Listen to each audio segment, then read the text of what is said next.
ازيكم يا جماعه، عاملين ايه؟ يا رب تكونوا بخير. انا عبد المجيد السيد، يو اي يو اكس ديزاينر، خبره 3 سنين، وده كورس فيجما من الصفر لحد الاحتراف. الكورس ده معمول مخصوص ليك، سواء كنت لسه بتبدا في التصميم او بدات ومش عارف تمشي ازاي. هنتعلم مع بعض خطوه بخطوه ازاي تصمم واجهات احترافيه لتطبيقات ومواقع، وازاي تستخدم فيجما بطريقه تخليك تشتغل زي المحترفين بالظبط.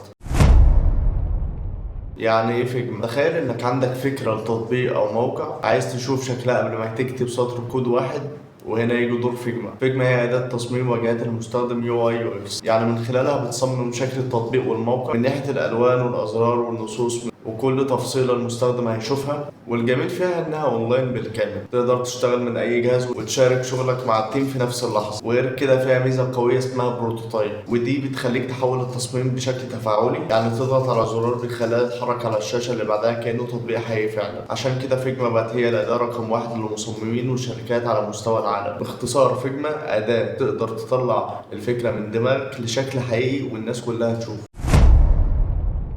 طيب، وهنشتغل على ايه في الكورس ده؟ اول حاجة هنبدأ من الاساسيات، يعني ازاي تفتح حساب وتتعرف على واجهة البرنامج، ونتعلم الادوات الاساسية واحدة واحدة. بعد كده هنبدأ نطبق تصميمات حقيقية ونعمل مشاريع كاملة، ونقدر نخليك تعمل بورتفوليو قوي ومحترم.